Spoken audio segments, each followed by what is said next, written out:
On vous l'avait annoncé un peu plus tôt cette semaine. On a la chance de s'entretenir ce matin avec le sergent Dino Paré de la Sûreté du Québec. Bon matin à vous, M. Paré.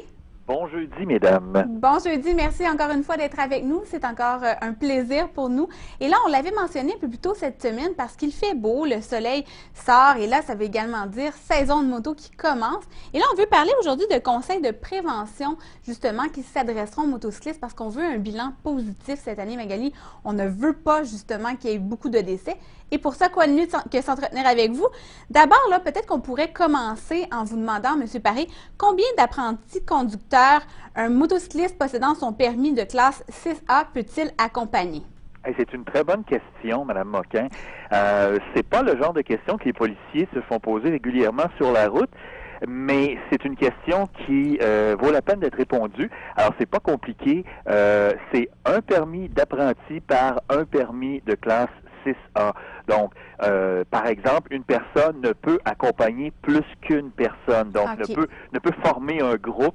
Et c'est une amende qui est prévue pour les deux personnes là. En fait, surtout pour celui qui se fait accompagner, si bien sûr il n'y a pas un pour un, si vous me permettez là la relation. Parce que, Sergent Paré, ce qu'il faut savoir, donc pour avoir eu moi-même un permis d'apprenti en moto, ce qu'il faut savoir, c'est que pendant 11 mois qu'on a notre permis d'apprenti, on doit être accompagné de quelqu'un qui détient son permis de conduire 6A et qui nous suit toujours en moto. On ne peut pas être suivi par un automobiliste, par exemple. Voilà, c'est une autre question que les citoyens nous posent fréquemment. Est-ce qu'on peut suivre quelqu'un assis sur la moto? Est-ce qu'on peut suivre quelqu'un à partir d'une voiture, d'un camion? Vous avez bien répondu, la réponse c'est non. On doit être sur une autre moto et on doit être en mesure de fournir à l'individu aide et conseils en tout temps. Et une chose qu'on voit malheureusement trop souvent au début de la saison, mesdames, c'est quelqu'un qui obtient son permis d'apprenti, mais qui franchit une certaine distance seul pour aller retrouver son ami.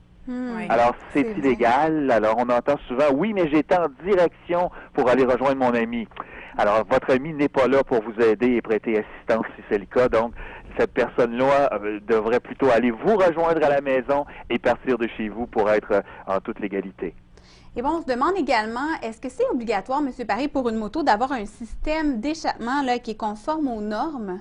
Alors, effectivement, l'une des problématiques que les citoyens dans des quartiers résidentiels paisibles observent fréquemment, c'est les silencieux qui font beaucoup de bruit. Alors, dites-vous bien que si on a appelé cette partie d'équipement un silencieux, c'est parce que ça doit faire preuve de silence.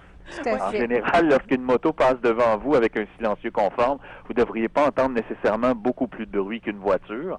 Alors, il y a des policiers qui sont formés, qui ont une formation spécialisée en tuyaux d'échappement, en système d'échappement, pardon, et il y a plusieurs vérifications qui peuvent se faire. Il y a d'ailleurs depuis 2 ans à la SAC, à la Société de l'assurance automobile du Québec, un projet pilote pour valider la force du bruit à l'aide d'un équipement spécialisé. Alors, ce ne sont pas tous les policiers qui possèdent ces équipements-là, mais d'autres policiers pourraient vous émettre des constats si, par exemple, votre silencieux n'est pas conforme aux normes, c'est-à-dire, entre autres, bon, je ne veux pas rentrer trop dans les détails, là, mais il y a des parties importantes sur un silencieux qui va faire que votre silencieux n'émettra pas nécessairement un bruit strident. Donc, oui, effectivement, le silencieux conforme est obligatoire là, sur toutes sortes de motos. Sergent Paré, pendant que vous nous parlez, on voit défiler à l'écran des motos en fait qui ne sont pas conformes, mis à part le système d'échappement. De quoi doit être munie là, obligatoirement une moto? Alors, grosso modo, on parle des accessoires, bien entendu. Alors, on voit des jeunes surtout, qui ne connaissent pas nécessairement tous les lois et règlements sur les accessoires. Alors, les rétroviseurs sont essentiels et sur une moto, il doit y avoir non pas un, mais 2 rétroviseurs. C'est une mode que les policiers retrouvent surtout chez les scooters. Les jeunes, je ne sais pas pourquoi, c'est peut-être une mode, sont portés à enlever l'un des 2 rétroviseurs. Alors, il est difficile de bien voir à l'arrière si on n'en a qu'un. Rétroviseur conforme, ça prend un phare conforme, des clignotants conformes, ça prend des garde-boue, garde-chaînes et tous les équipements là qui sont de base lorsque vous achetez une moto chez le concessionnaire. Monsieur Paré, également, lorsqu'on parle de moto, on parle évidemment de port de casque obligatoire.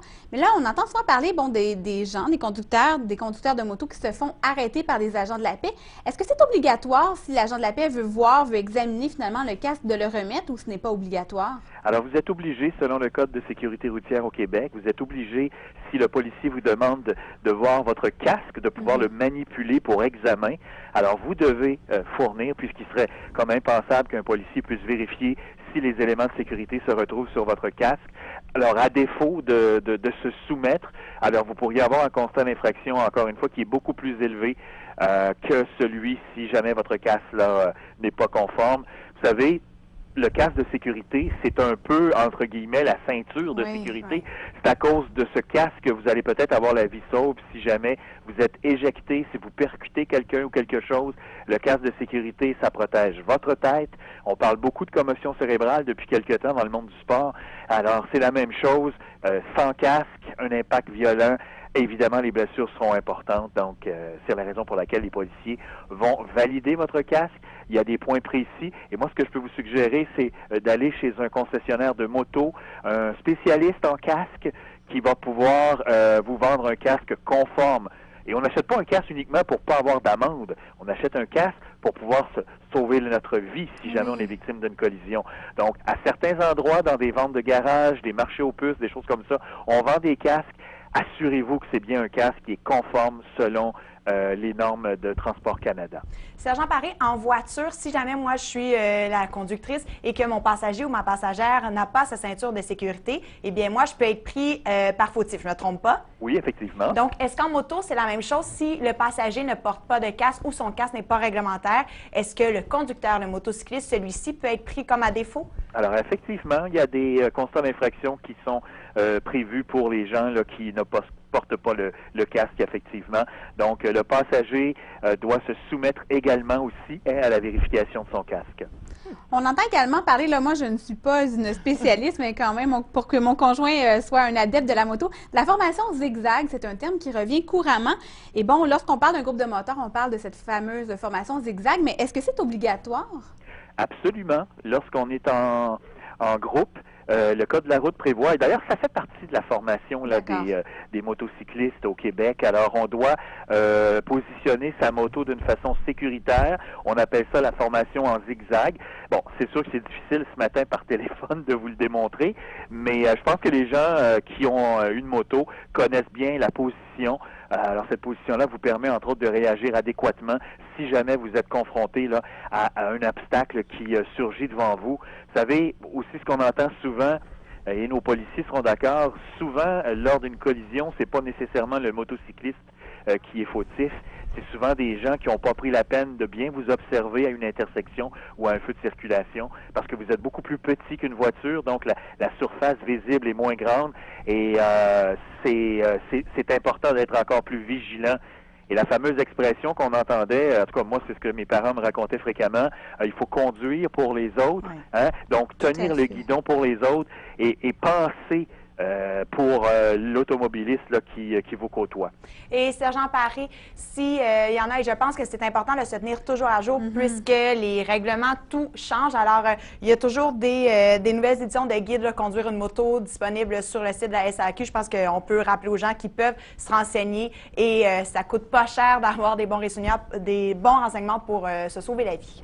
D'ailleurs, il y a certaines sections là, du site de la Société d'assurance automobile du Québec qui est gratuit et sur lequel on retrouve tous les accessoires qui sont obligatoires sur une moto, que ce soit les clignotants, la surface des clignotants. Malheureusement, il y a des motocyclistes qui vont modifier les feux de position arrière, donc pour avoir une moins grande visibilité. Donc, les possibilités de se faire heurter par l'arrière sont plus grandes. Donc, il y a des surfaces efficaces qui sont disponibles sur le site de la SAAC. Et je pense que ça vaut la peine, si vous achetez une moto usagée, de valider avec quelqu'un qui s'y connaît si la moto est conforme. On entend trop souvent des gens dire « Oui, mais la moto était comme ça lorsque je l'ai achetée. » Ça ne veut pas dire que si vous achetez une voiture sans pare-brise, que la voiture est légale. Alors, c'est la même chose pour les motos cyclistes là, au Québec. Eh bien, je pense que les conseils de prévention pour ce début de saison sont lancés maintenant. Les gens savent ou du moins seront bien informés. Un gros merci, M. Paré, d'avoir fait le tour de ces conseils de prévention avec nous ce matin. Ça me fait plaisir. Et si Mme Moquin vous embarquez cet été avec Mme Lapointe, soyez doublement prudente. Là, vous êtes chanceux, Sergent Paré, que nous soyons en ondes, mais Mme Moquin en prendra bonne note. Je vous remercie. Bonne fin de journée, mesdames. Merci à vous aussi. Au revoir. Au revoir. Donc voilà, c'était le sergent Dino Paré de la Sûreté du Québec qui me donnait des bons conseils et qui me faisait parvenir à moi-même des conseils pour ne pas embarquer avec ma collègue. Et c'est ce qui est fabuleux des agents de prévention qui sont vraiment bien ennemis, qui connaissent vraiment bien les règlements, donc avec qui suggérer et qui ne pas suggérer. On adore ça. On va se quitter pour une courte pause et ensuite on vous revient avec des dossiers de personnes qui manquent à l'appel. Il sera question de 4 personnes qui sont toujours portées disparues.